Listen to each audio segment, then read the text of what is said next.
Merugikan kami sekali nih dengan mereka yang perusahaan besar dengan modal yang tidak ada nomor serinya mungkin uangnya.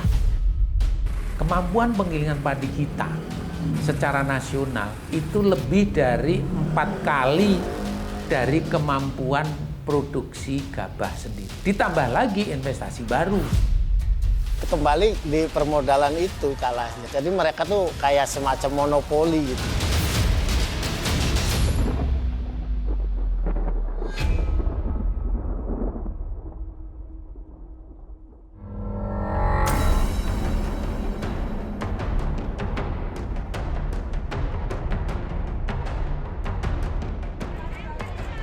Harga beras terus melambung tak terbendung sejak beberapa bulan terakhir.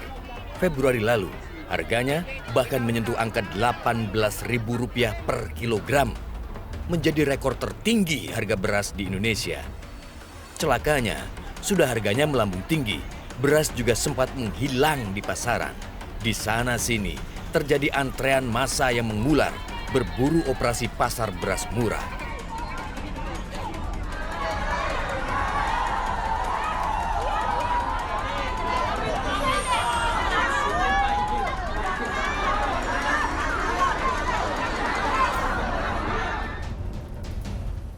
Sungguh di luar nalar, di negeri yang katanya gemah ripah Lojinawi, nyatanya masyarakat tak mampu membeli beras yang menjadi bahan makanan pokok sehari-hari.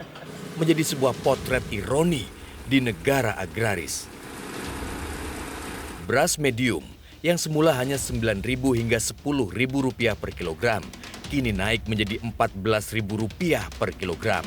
Sementara beras premium dari harga Rp12.000 hingga Rp14.000 per kilogram melonjak di kisaran Rp17.000 hingga Rp18.000 per kilogram. Di tengah gempuran harga beras mahal, realitas mendatangi beberapa daerah penghasil beras di Jawa Barat. Salah satunya Kabupaten Indramayu yang selama ini menjadi produsen beras terbesar di Indonesia. Setiap tahunnya, tidak kurang dari 1,4 juta ton beras dihasilkan dari sini. Indramayu memasok 4,5% dari total produksi 31,10 juta ton beras nasional. Saat realitas mendatangi kabupaten ini, memang belum memasuki masa panen. Panen raya diperkirakan baru masuk setelah Idul Fitri, pertengahan April nanti. Itu sebabnya perusahaan penggilingan padi di Indramayu masih sepi aktivitas. Sebagian besar di antaranya bahkan tidak beroperasi. Padahal biasanya menginjak bulan Maret saat dimulainya musim panen, penggilingan padi di Indramayu tak pernah sepi. Sebab selain menerima hasil panen dari Indramayu, mereka juga membeli pasokan dari daerah-daerah di sekitarnya. Namun itu cerita dulu. Kini banyak perusahaan penggilingan padi di Indramayu gulung tikar.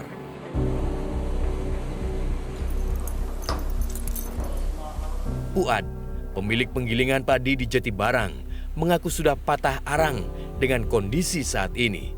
Sejak 3 bulan terakhir, ia merumahkan 15 karyawannya. Mesin penggilingan padi berkapasitas 20 ton miliknya kini tidak lagi dioperasikan. Selama 20 tahun menjadi pemain beras di Indramayu, pemilik penggilingan di Desa Widasari ini dihadapkan pada fakta miris. Usahanya terancam gulung tikar gara-gara kekurangan bahan baku.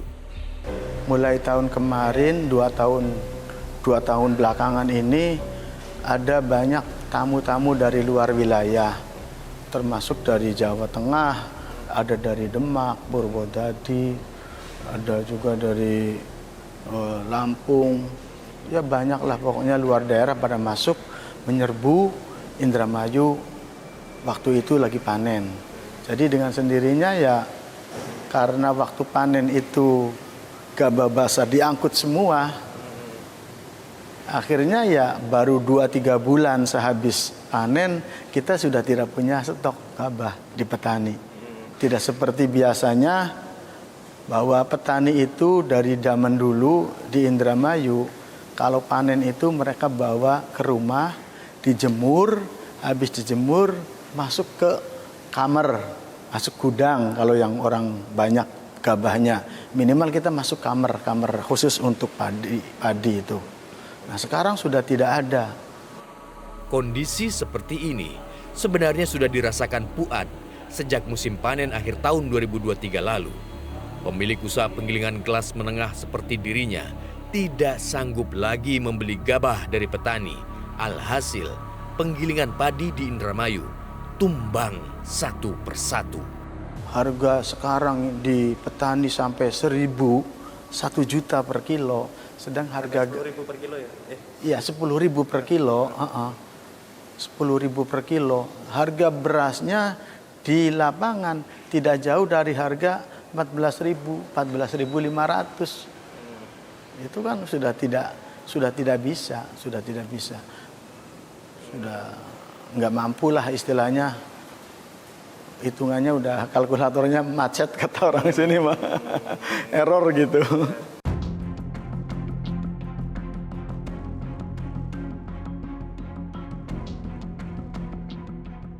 Kisah miris serupa juga dialami Muhadi, pemilik penggilingan padi di Desa Bulak, Jatibarang. Usaha penggilingannya berhenti operasi sejak awal Februari lalu. Ini pabrik teman saya juga ini udah lama udah tutup nih karena padinya udah kosong. Ini ya? Iya. Juga ini, Pak, ya? Ya lumayan, ya sama punya kita besaran dia. Cuma udah tutup. Nah ini nggak ada bahan bakunya, nggak ada padinya. Dan sini pun biasanya saya punya kegiatan buat pengering padi di sini nih. Ya, lihat sendiri itu kosong. Tuh. Nggak ada. Kosong, Mas. Ini buat apa, Pak? Ini open, pengering padi. Ini padi kita beli dari petani, langsung masukin ke sini. Pemilik usaha penggilingan mengaku tak sanggup lagi adu cepat berburu gabah di petani. Langkah mereka selalu kalah dengan perusahaan penggilingan padi kelas kakap. Sangat merugikan kami sekali nih. Dengan mereka yang perusahaan besar dengan modal yang tidak ada nomor serinya mungkin uangnya. Dengan modal kami yang katakanlah sebatas 1 truk, 2 truk, otomatis kami di sini kalah bersaing di lapangan. Sementara mereka itu untuk mengambil barang dari wilayah kami itu memakai orang lokal kami di sini.